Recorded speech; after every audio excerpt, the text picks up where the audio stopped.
전일장 복습하고 오늘장 미리 예습하는 모닝 브리핑 시간입니다. 어제 우리 증시 CPI 경계감에 뒤로 갈수록 힘이 빠졌죠? 네, 맞습니다. 장 초반 호기롭게 출발했던 우리 증시지만 양대지수 파란불 켜면서 마감했습니다. 정치적 불확실성이 일부 해소됐음에도 CPI 관망세가 짙어지며 코스피는 2,500선을 반납했고요. 코스닥은 0.9% 하락 마감했습니다. 네, 다행히도 간밤 뉴욕 증시에서 CPI가 긍정적으로 나오며 투자 심리가 살아났는데요.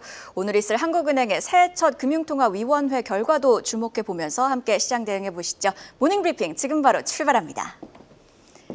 경계감에 우리 증시는 전강 후약의 장세를 보였습니다. 15일 수요일이었던 어제 시장을 관통한 한마디, 한국 증시 조선 왕조입니다. 짙은 물가 경계감 속에서도 조선주들은 또 한 번 강세를 이어갔습니다.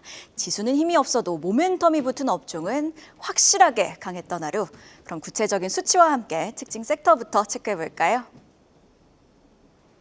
어제 장 초반에는 강했던 양대지수, 결국 힘이 다소 빠지며 마감했습니다. 미국 PPI가 예상치를 하회했지만 CPI까지 보고 가겠다는 심리가 팽배해지며 관망세가 짙어졌는데요.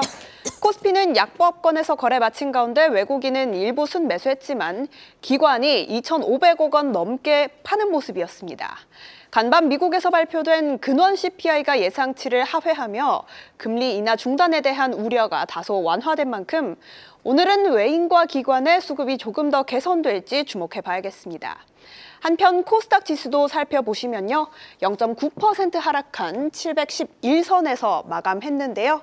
외국인이 하루 만에 매도세로 돌아선 점 특징적이었습니다. 특징적인 움직임 보인 섹터도 확인해 보겠습니다. 먼저 최근 고공행진 중인 조선 섹터가 어제장에서도 불기둥 세웠습니다.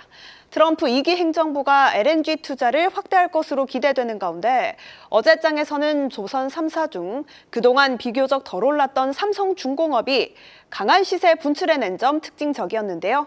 9%대 강세 보이며 그간 소외감 느끼셨을 주주분들의 마음을 녹이는 모습이었습니다.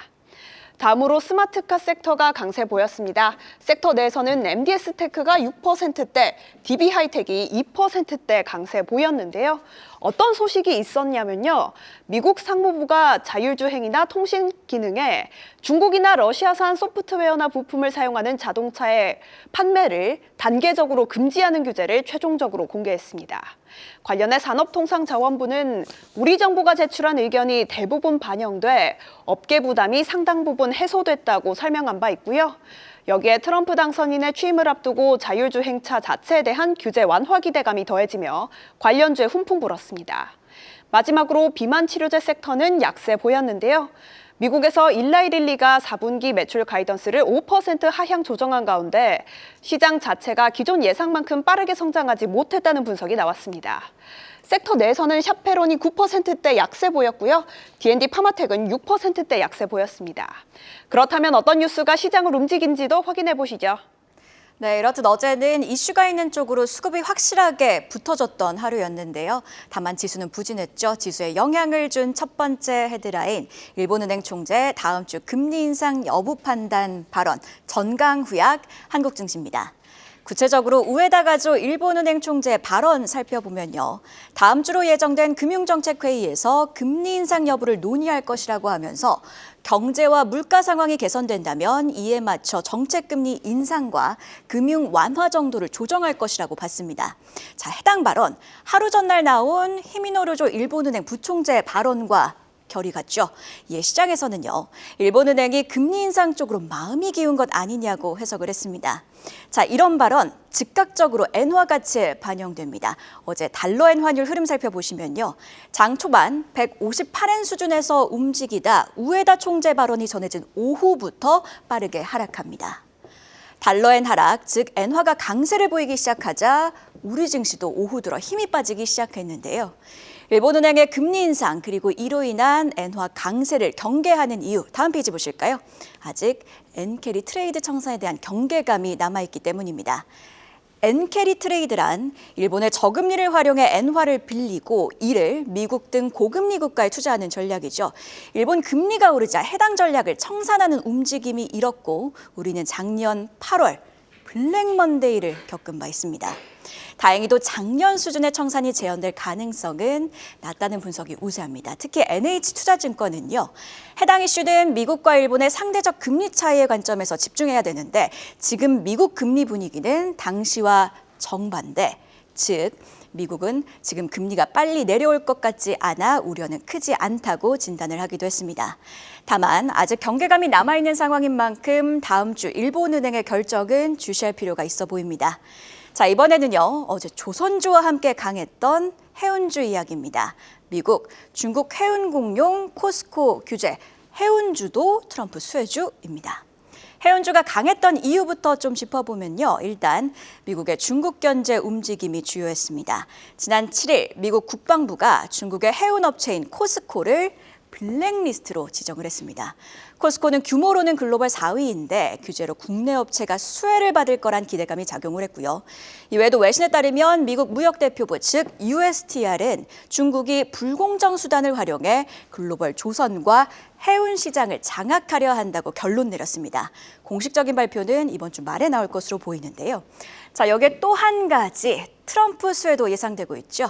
테리프맨 즉 관세맨 트럼프. 관련해서 IM증권은 트럼프 예고대로 높은 관세율이 빠르게 부과가 된다면 선제적으로 재고를 쌓으려는 움직임으로 컨테이너 운임이 단기적으로 상승할 여지가 있다고 진단을 했습니다. 자, 이외에도요. 트럼프의 전통에너지 사랑으로 미국에서 전통에너지 생산이 늘면 자연스럽게 LNG 운반 수요도 늘 거란 전망도 커지고 있습니다. 또 올해 해운동맹 재편이 예정이 되어 있죠. 이에 IM증권 분석처럼요. 단기적으로 공급 교란이 발생해 운임이 오를 수도 있다는 전망에 힘이 실리고 있습니다. 마지막으로 고환율에 따른 수혜 기대감도 있는 상황인데요. 자, 이렇게 전반적으로 해운주 투심에 영향을 주는 요인들 함께 짚어봤는데 한 발 더 들어가 주요 기업들의 주가도 비교해 보겠습니다. HMM은 지난 3개월 동안 14%나 올랐습니다. 자, 그런데 페노션, 대한해운 그리고 흥하해운은 주가가 밀렸죠. 주가 희비를 가른 건 벌크선이냐 컨테이너선이냐, 즉 어떤 사업을 주로 영위하고 있느냐인 건데요. 의류부터 전자제품까지 다양한 화물은 컨테이너선으로 운반이 됩니다. 한편 포장되지 않은 곡물, 석유, 석탄, 광석 등은 벌크선으로 운반이 되는데요. 컨테이너 운임은 고공행진했지만 벌크선 운임은 부진했던 게 이렇게 희비를 갈랐습니다.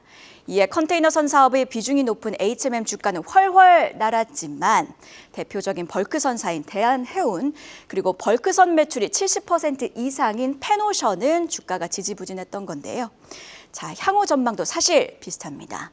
컨테이너 선사인 HMM을 두고는요, 대체로 증권가에선 긍정적인 전망을 내놓고 있습니다. NH투자증권은 단기 컨테이너선 운임 강세를 예상한 가운데 하나증권은 밸류업에 따른 주주 환원 기대감도 유효하다고 진단을 했습니다. 다만 벌크선사 페노션을 두고 대신증권은요. 부진한 시황 영향이 불가피하다고 했고요. 대한해운을 두고 KB증권은 향후 중국 경기 부양책과 트럼프의 에너지 정책을 주시할 필요가 있다고 봤습니다. 즉 해운주 내에서도 옥석을 가릴 필요가 있다는 건데요.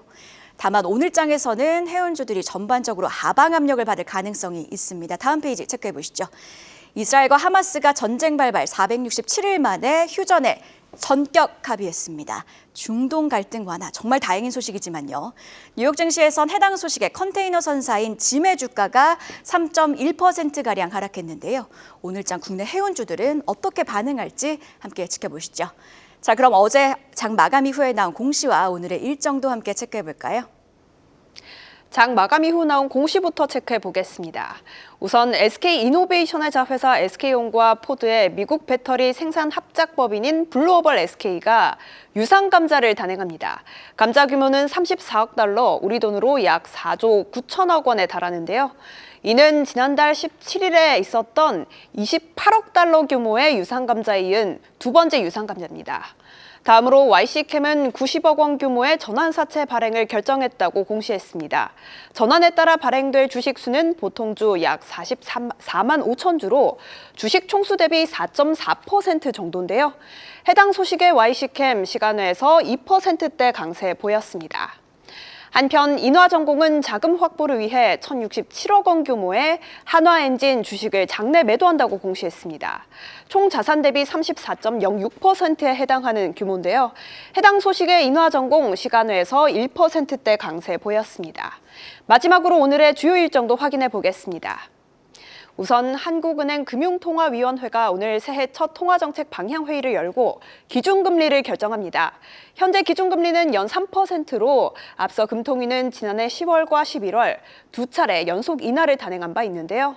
어제 시장에서는 국고채 금리가 일제히 상승하며 기준금리 동결 가능성에 무게를 싣는 모습이었지만 동결과 인하 논리가 팽팽하게 맞서고 있는 만큼 결과 주시해봐야겠습니다. 다음으로 대만 TSMC가 4분기 및 연간 실적을 발표합니다. 지난해 사상 최대 실적을 기록했을 걸로 추정되는데요.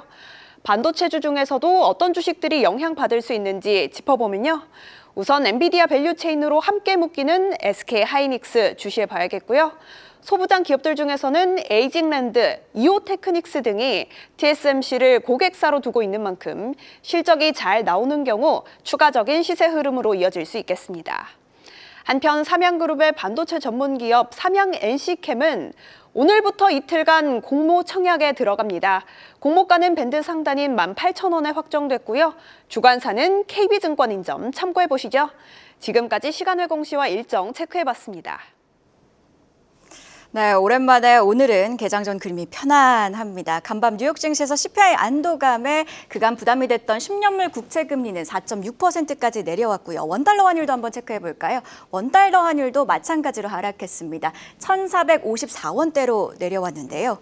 물론 금융통화위원회 결과도 지켜봐야겠지만 우리 시장에서도 투자 심리가 살아날 수 있을지 함께 지켜보시죠. 한 발 더 들어가는 투자인사이트 모닝브리핑이었습니다.